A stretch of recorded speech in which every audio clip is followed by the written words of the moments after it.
Today, Africa is walking around not only on our feet, but on our brains.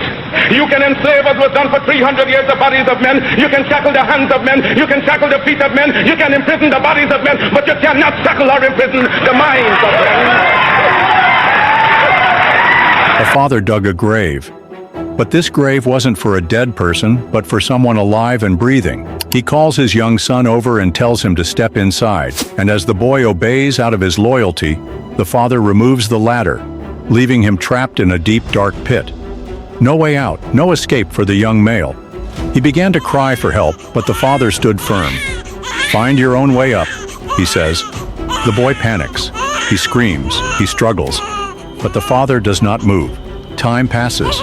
And then, the boy stops crying, stacking pieces of the earth beneath him, inching his way upward. When he finally gets up, the father simply nods. Lesson learned. This wasn't just any boy. This was Marcus Garvey, and that moment taught him a lesson that would define his entire life. No one is coming to save you. You must rise on your own. Marcus Messiah Garvey was born on August 17, 1887, in St. Ann's Bay, Jamaica. Ann's Bay, Jamaica, a small coastal town under the scorching Caribbean sun, where the rhythms of reggae had yet to be born, but the echoes of colonial rule were ever present. His father, Marcus Garvey, was a stone mason. He was a man of great intellect and pride, owning a vast collection of books that most black Jamaicans of the time could only dream of reading. His mother, by name Sarah Richards, was a humble but strong-willed woman who ensured the family survived through the economic struggles that plagued many in Jamaica. But for Marcus, he was different. While other children played in the dusty streets, he spent hours in his father's library, flipping through pages filled with stories of conquerors, kings, and revolutions. His father once told him, "Knowledge is the key to a man's rise." But outside their home, Marcus saw a brutal reality. Black people in his town were the laborers, the servants, and the ones struggling to survive, while the white colonial elites ruled over them with unchecked power. At just 14 years old, he had his first painful encounter with racism. Growing up, he had a close white childhood friend. Until one day, the boy's family told him, "You're too black to be his friend." That moment struck him deeply. It awakened something inside him, an anger, a realization. The world was stacked against his people, and if no one would fix it, maybe he would. As a teenager, Marcus left school and took on an apprenticeship as a printer in Kingston, the capital of Jamaica. It was there that he got his first taste of activism, joining trade unions and seeing for himself how the working class, especially black laborers, were mistreated. He began to write, using his words as weapons against injustice. But Jamaica wasn't enough. He needed to see the world. And so Marcus Garvey set out on a journey that changed his life forever. His first stop was Costa Rica, where he worked on a banana plantation. The job was brutal, the conditions were inhumane, and black workers were treated like disposable property. The white plantation owners lived in luxury, while their laborers barely survived. This wasn't just a Jamaica problem, this was a global challenge. He traveled to Panama from Costa Rica, where he witnessed the same. The construction of the Panama Canal was in full swing, and thousands of black laborers were dying from disease and exhaustion, building an empire they'd never be allowed to share in. Garvey's determination to learn more led him to London in 1912, which was a game changer. Here he studied at Birkbeck College, worked for a Pan-African newspaper, and met black intellectuals who introduced him to powerful ideas, especially those of Booker T. Washington, whose call for black self-reliance struck a deep chord in Garvey's soul. By the time Marcus Garvey had returned to Jamaica in 1914, he was a different man. A man with a vision, a man who was ready to start a revolution. And that's exactly what he did. Marcus Garvey was a man who was fueled by ambition and purpose, but every great leader draws inspiration from those who came before them. For Garvey, one of the most significant influences was Booker T. Washington. Washington's philosophy of economic self-reliance, education, and black entrepreneurship deeply resonated with Garvey. But while Washington advocated for black people to work within the system, Garvey had a broader vision. one that was completely characterized by black empowerment and independence on a global scale. Garvey, being determined to turn his vision into reality, founded the Universal Negro Improvement Association, UNIA, in 1914 in his homeland of Jamaica. The goal of the association was to unite black people from every part of the world under one banner of progress, self-sufficiency, and pride. Funding became a problem, and without strong local support, the UNIA seemed destined to fade into obscurity before it had even begun. Fellow citizens of Africa, I greet you in the name of the Universal Negro Improvement Association and African Communities League of the World. You may ask, what organization is that? It is for me to inform you that the Universal Negro Improvement Association is an organization that seeks to unite into one solid body the 400 million Negroes of the world, to link up the 15 million Negroes of the United States of America with the 20 million Negroes of the West Indies, the 40 million Negroes of South and Central America with the 280 million Negroes of Africa, for the purpose of bettering our industrial, commercial, educational, social, and political conditions. As you are aware, the world in which we live today is divided into separate race groups and distinct nationalities. Each race and each nationality is endeavoring to work out its own destiny to the exclusion of other races and other nationalities. We hear the cry of England for the Englishman, of France for the Frenchman, of Germany for the German, of Ireland for the Irish, of Palestine for the Jew, of Japan for the Japanese, of China for the Chinese. We of the Universal Negro Improvement Association are raising the cry of Africa for the Africans, those at home and those abroad. There are 400 million Africans in the world who have Negro blood coursing through their veins. And we believe that the time has come to unite these 400 million people for the one common purpose of bettering their conditions. The great problem of the Negro for the last 500 years has been that of disunity. No one or no organization ever succeeded in uniting the Negro race. But within the last 4 years, the Universal Negro Improvement Association has worked wonders in bringing together in one fold 4 million organized Negroes who are scattered in all parts of the world, being in the 48 states of the American Union, all the West Indian Islands, and the countries of South and Central America and Africa. These 4 million people are working to convert the rest of the 400 million scattered all over the world. And it is for this purpose that we are asking you to join our ranks and to do the best you can to help us to bring about an emancipated race. If anything praiseworthy is to be done, it must be done through unity. And it is for that reason that the Universal Negro Improvement Association calls upon every Negro in the United States to rally to its standards. We want to unite the Negro race in this country. We want every Negro to work for one common object, that of building a nation of his own on the great continent of Africa. That all Negroes all over the world are working for the establishment of a government in Africa means that it will be realized in another few years. We want the moral and financial support of every Negro to make the dream a possibility. Already, this organization has established itself in Nigeria, West Africa, and is endeavoring to do all possible to develop that Negro country to become a great industrial and commercial commonwealth. Pioneers have been sent by this organization to Nigeria, and they are now laying the foundations upon which the 400 million Negroes of the world will build. If you believe that the Negro has a soul, if you believe that the Negro is a man, if you believe the Negro was endowed with the senses commonly given to other men by the Creator, then you must acknowledge that what other men have done, Negroes can do. We want to build up cities, nations, governments, industries of our own in Africa, so that we'll be able to have a chance to rise from the lowest to the highest positions in the African Commonwealth. But Garvey was not a man who gave up easily. If Jamaica wasn't ready to embrace his vision, then he would find a place that was. And that place happened to be Harlem, New York. In 1916, Garvey arrived in America with just a few dollars in his pocket and an unshakable determination in his heart. Harlem was thriving with a cultural and intellectual revolution. The early flames of the Harlem Renaissance were flickering, and black leaders from all walks of life were searching for new solutions to old problems. It was here that Garvey found his true audience. The message of the UNIA resonated deeply with African Americans who were tired of segregation, oppression, and economic stagnation. He began to hold speeches, rallying the masses with a message they had longed to hear. "Up, you mighty race! You can accomplish what you will!" His passion was contagious. People who had never considered themselves leaders before that time began standing up. Business owners, laborers, artists, and intellectuals, everyone saw the potential of Garvey's movement. This was no longer just an idea. It was the beginning of a revolution, a movement that changed the narrative of history. The UNIA rapidly grew, drawing thousands of followers who were eager to embrace Garvey's vision of black nationalism and self-reliance. Harlem became the epicenter of the movement, and Garvey, who was once a struggling idealist from Jamaica, had now planted the seeds of what germinated as one of the largest black-led movements in history.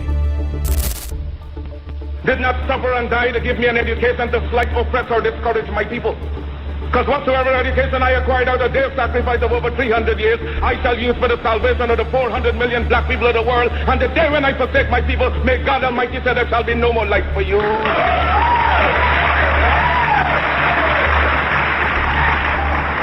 I unequivocally rejected the racist assumption of much white American Christianity, namely that God had created the black man inferior and that he had intended Negroes to be a servant class, hewers of wood and drawers of water. Well, I predicated my view of man on the doctrine of Imago Dei. All men, regardless of color, are created in the image of God. Now, from this premise followed the equality of all men and the brotherhood of all men. The biblical injunction of Acts 17:26 reminds us that he created of one blood all nations of men that dwell on the face of the earth. I was most interested in brotherhood within his own race, because if Negroes are created in God's image and Negroes are black, then God must in some sense be black.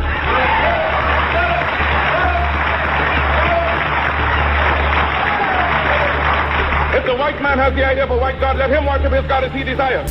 But while the success prevailed, it also brought new challenges. The road ahead was not easy, and the forces against him were powerful. Yet, at this moment, Marcus Garvey remained solid, standing tall, ready to lead his people into a new era of pride, power, and purpose. Imagine standing in a crowd of thousands and your heart pounding as a booming voice rings through the air. That voice belongs to none other than Marcus Garvey. With words like fire, he awakens a sense of pride, power, and purpose in the hearts of black men and women across the world. This was the rise of the Universal Negro Improvement Association, Garvey's movement to reclaim black dignity, economic strength, and global unity. Garvey's mass appeal became a voice that shook the world. If the white man has the idea of a white God, let him worship his God as he desires. We have found a new ideal, because whilst our God has no color, and yet it is human to see everything through one's own spectacles, and since the white people have seen their God through their white spectacles, we have only now started to see our God through our own spectacles. But we believe in the God of Ethiopia, the everlasting God, God of Father, God of Son, God of Holy Ghost, the one God of all ages. That is the God in whom we believe, but we shall worship him through the spectacles of Ethiopia. For 250 years, we have struggled under the burden and rigors of slavery.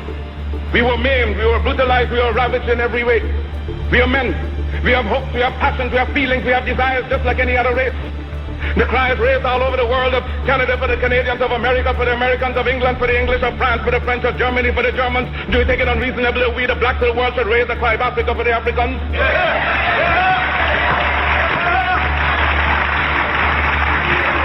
The Negro is the man. We represent the new Negro.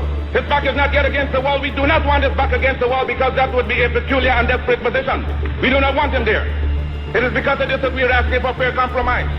Where the Belgians have control of the Belgian Congo, which they cannot use, they have not the resources to develop nor the intelligence. The French have more territory than they can develop. There are certain parts of Africa in which they cannot live at all. So it is for you to come together and give us a United States of Africa. Yes, sir. Yes, sir. We are not going to be a race without a country. God never intended it, and we are not going to abuse God's confidence in us as men. We are men, human beings, capable of the same acts as any other race, possessing under fair circumstances the same intelligence as any other race. Now Africa's been sleeping, not dead, only sleeping. Today Africa's walking around not only on our feet, but on our brains. You can enslave as was done for 300 years the bodies of men. You can shackle the hands of men. You can shackle the feet of men. You can imprison the bodies of men, but you cannot shackle or imprison the minds of men.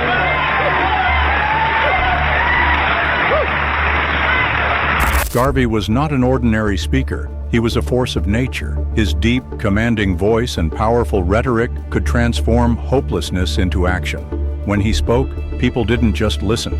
They felt the call to rise, to build, and to reclaim their lost heritage. From Harlem to the Caribbean, from Africa to London, Garvey's message spread like wildfire. He knew how to stir emotions, using history and the promise of a self-reliant black future to inspire millions. His speeches weren't just words, they were a movement in themselves. But Garvey wasn't just about words, he was about action. His most ambitious project was the Black Star Line, a shipping company designed to connect black people globally and break the chains of economic dependence on white-owned businesses. He urged black investors to buy shares, promising that these ships would carry goods and passengers between America, the Caribbean, and Africa. For the first time, black people could own their fleet, controlling their destiny on the seas just as they aimed to on land. While the company eventually faced financial struggles, the idea behind it was revolutionary, challenging a system that had kept black people economically powerless for centuries. Garvey understood the power of the media. He didn't just rely on speeches, he had a newspaper. The Negro world was more than just ink on paper. It was a beacon of hope, a guidebook for revolution, and a voice for the voiceless. It published news, essays, and inspirational stories that celebrated black achievement. But most importantly, it spread Garvey's ideology across continents, reaching readers in Africa, the Caribbean, and even oppressed communities in Latin America. In one of his publications reads, "We are determined to unite the black race into a solid body and to build for ourselves a great nation." Marcus Garvey. Dive down, black men, and dig. Reach up, black men and women, and pull all nature's knowledge to you. Turn ye around and make a conquest of everything north and south, east and west. And then when you have wrought well, you will have merited God's blessing, you will have become God's chosen people, and naturally you will become leaders of the world. And as you bow down to the white man today, so will other races bow down to you and call you a race of masters because of the superiority of your mind and your achievements. Because no race has the last word on culture and on civilization. They do not know what we are capable of. They do not know what we are thinking. They're thinking in terms of dreadnoughts, battleships, aeroplanes, submarines. You know what we're thinking about? That is our own private business.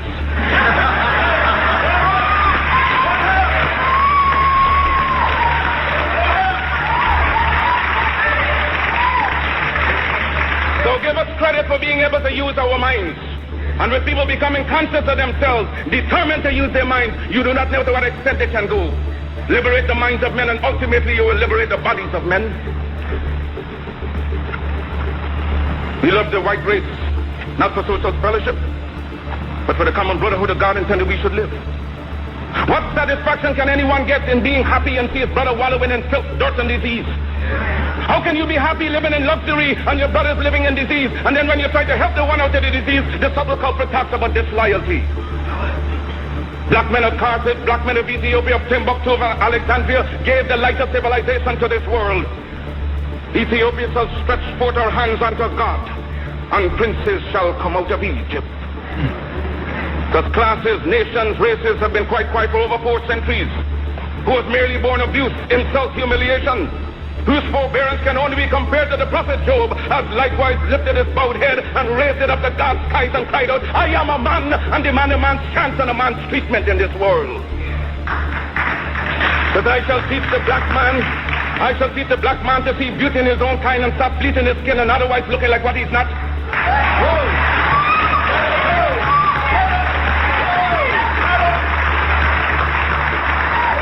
Back in the days of slavery, race mixture, miscegenation had occurred because the African woman had no protection from the slave master. Therefore, there is no need today for black people to themselves freely continue a practice that smacks so much of slavery. Through the Negro world, black people everywhere felt connected to a larger struggle, one that encouraged them to stand tall and reclaim their greatness. Garvey's vision of black empowerment wasn't just about politics and business. It extended to spirituality and healthcare. He knew that for black people to truly be free, they needed institutions of their own. For this reason, the African Orthodox Church was born. It became a place where black worshippers could see themselves reflected in their faith. Gone were the whitewashed images of Christianity. In their place stood black saints, black angels, and a black Christ. Meanwhile, the Black Cross nurses provided crucial medical care to black communities, proving that they didn't need to depend on the same systems that often failed them. Garvey saw a future where black people controlled their resources and where they weren't at the mercy of racist systems.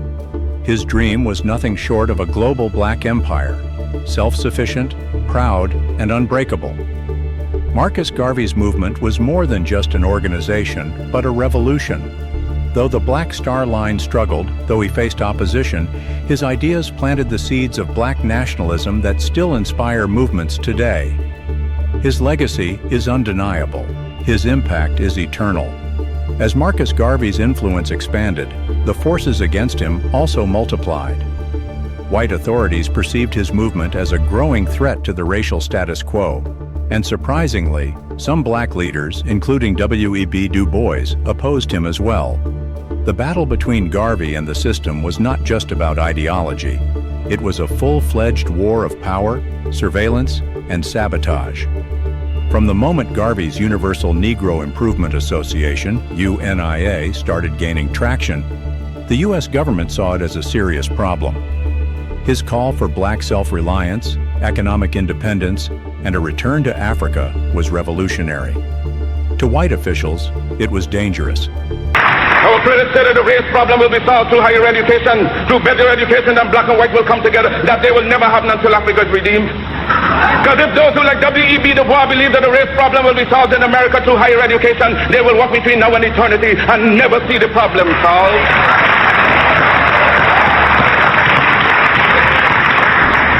God made man Lord of his creation, gave him possession and ownership of the world. And you have been so darned lazy that you have allowed the other fellow to run away with the whole world, and now he's bluffing you and telling you that the world belongs to him and that you have no part in it. I don't have to apologize to anybody for being black, because God Almighty knew exactly what he was doing when he made me black.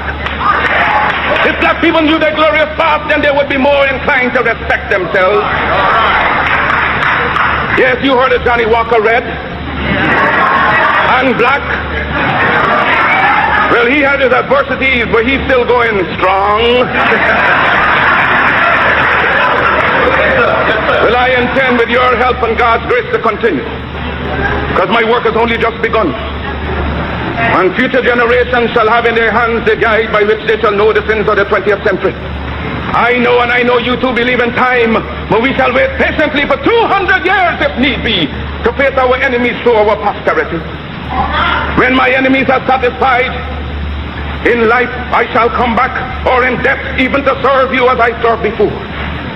In life I shall be the same, in death I shall be a terror to the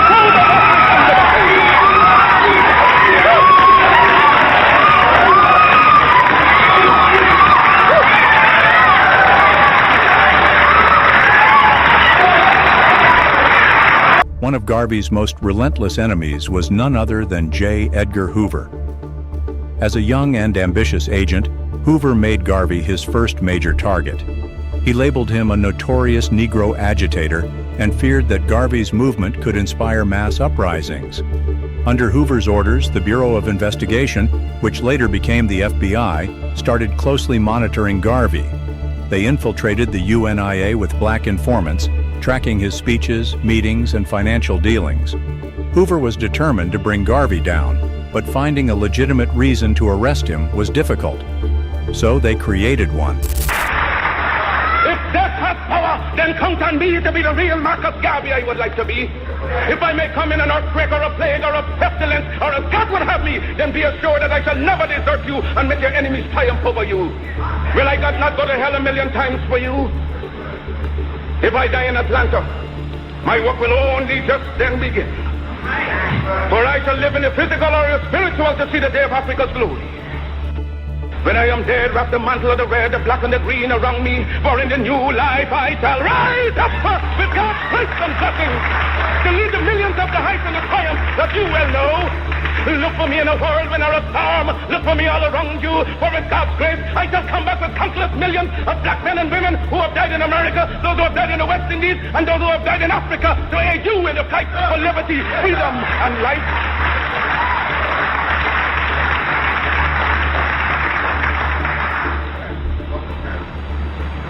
Any leadership that teaches you to depend upon another race is a leadership that will enslave you. Any leadership that teaches you to depend upon another race is a leadership that will enslave you. They gave leadership to our foreparents, and that leadership made them slaves. But we have decided to find a leadership of our own to make ourselves free men. Our great scholars, having passed through the colleges and universities, have thrown away the blessed record. Babylon did it. Assyria did it. France under Napoleon did it. Germany under Prince von Bismarck did it. England under America under George Washington did it. Africa with 400 million black people can do it. If you cannot do it, if you are not prepared to do it, then you will die. You race of cowards. You race of imbeciles, you race of good for nothing. If you cannot do what other men have done, what other nations have done, what other races have done, then you had better die. But the government used this as a pretext to charge Garvey with mail fraud. The trial in 1923 was deeply flawed. The prosecution relied on the testimony of undercover agents and unreliable witnesses. Garvey, confident in his innocence, chose to represent himself in court. However, facing an all-white jury and a system designed against him, the outcome was almost inevitable. Garvey was convicted in 1923 and sentenced to 5 years in prison. His imprisonment was a major blow to the UNIA, and it devastated his supporters worldwide. Yet even behind bars, Garvey remained defiant. He continued to write, urging black people to stand firm and fight for their liberation. Garvey left the U.S. in 1927, but his fight was far from over. Though his movement would never regain its former strength, his ideas would go on to inspire generations of black leaders, from Malcolm X to the Black Panther Party. The battle between Marcus Garvey and the system wasn't just about one man, but the suppression of black empowerment. He was targeted, framed, and silenced, but his vision never died. Today, Garvey stands as a symbol of resistance, reminding us of the power of unity, self-determination, and the unwavering fight for freedom. Can we do it? We can do it. We shall do it. We have prayed to God for vision and for leadership. And He has given us a universal vision. A vision that will not limit our possibilities to America. A vision that will not limit our possibilities to the West Indies, but a vision that said it must be a free and redeemed Africa. Christ the crucified, Christ the despised. We appeal to you for help, for succor, for leadership. When you endeavor to carry your burden up the heights of Calvary, when white men scorned you, when white men scorned you, when white men spat upon you, when white men pierced your side out of it blood and water gushed forth, it was a black man in the name of Simon the Syrian who took your cross and bore it up the heights of Calvary. And now that we are bearing our burden, it being so heavy, we just ask that you just help us on up the heights. Oh yes, the cause is grand, the cause is glory. Surely we shall not turn back. Oh, sail on, sail on, sail on, oh mighty ship of state, sail on until the flag of the red, the black, and the green is perched upon the hills of Africa. Because the time has come for the black man to forget his hero worship of other races and to create and emulate heroes of his own. We must canonize our own saints, create our own martyrs, and elevate the positions of fame and honor black men and women who have made a distinct contribution to our racial history. Sojourner Truth is worthy of a place of sainthood alongside the Joan of Arc. Crispus Attucks and George William Gordon are entitled to the halo of martyrdom with no less glory than the martyrs of any other race.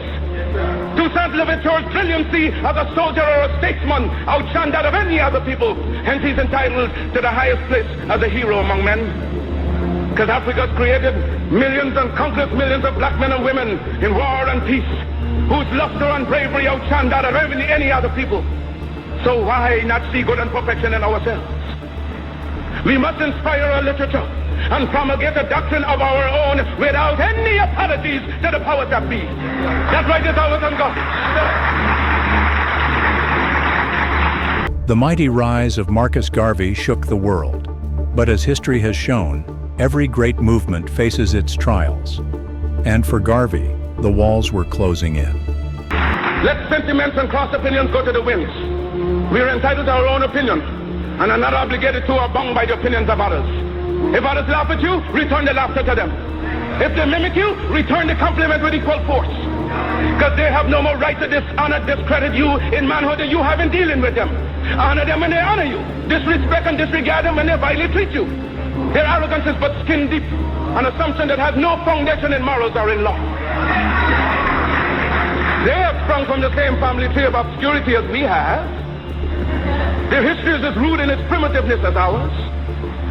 Their ancestors were running wild in living in trees of branches like monkeys as ours. They made human sacrifices, ate the flesh of their own dead and wild meat from beasts for centuries, even as they have accused us of doing. Their cannibalism is more prolonged than ours.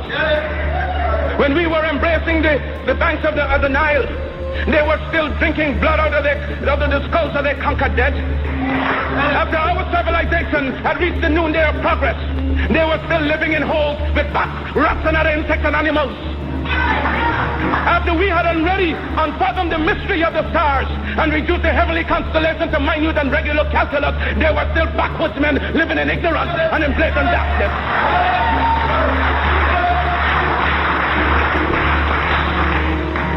The world is indebted to us for the benefits of civilization. They stole our arts and sciences from Africa. Then why should we be ashamed of ourselves? Their modern improvements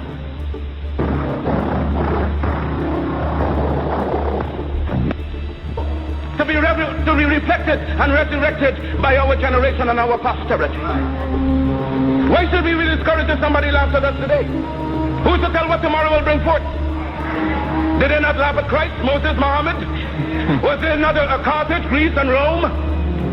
So we see and have changes every day. So pray, work, be steadfast, and be not dismayed. Because as the Jew is held together by his religion, the white race is by the assumption and the unwritten law of superiority, the Mongolian by the precious tie of blood, likewise the black man must unite in one grand racial hierarchy. Our union must know no clime, no nationality, but let us all hold together in every country and every clime, making a racial empire upon which the sun shall never set.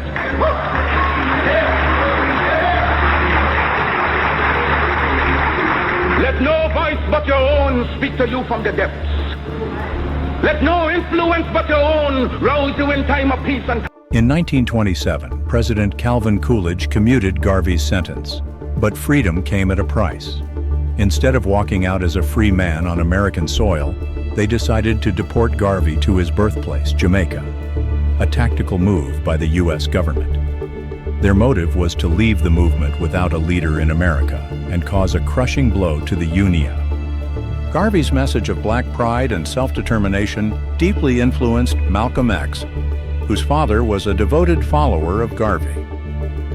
Malcolm X grew up hearing Garvey's teachings about the importance of an independent black identity, economic autonomy, and rejecting white-imposed limitations.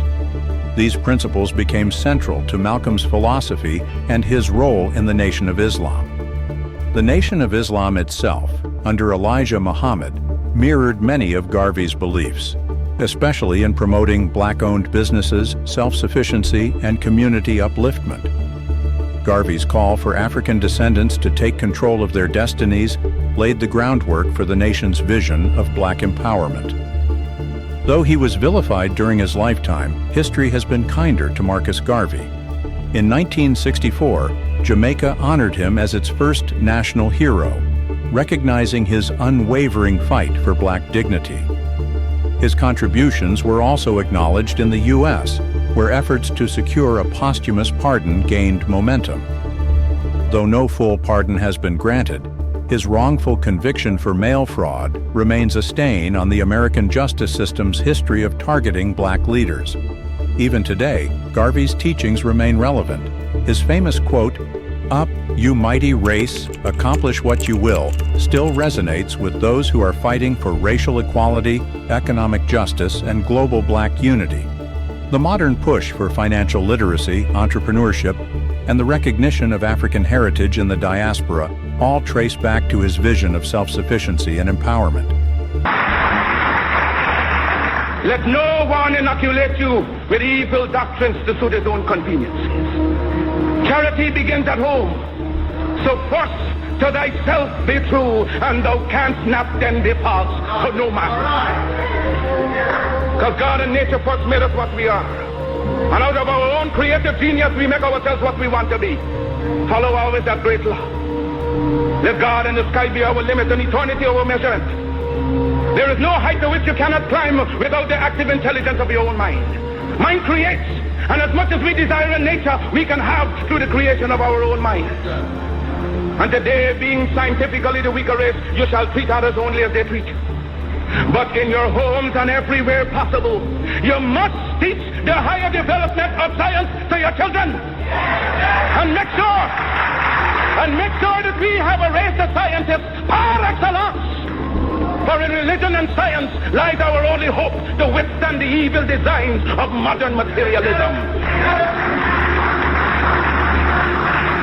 Never forget your God. Remember that we live, work, and pray for a binding racial hierarchy, whose only natural, spiritual, and political limits shall be God and Africa at home and abroad. With God's dearest blessings, I leave you for a while. One love.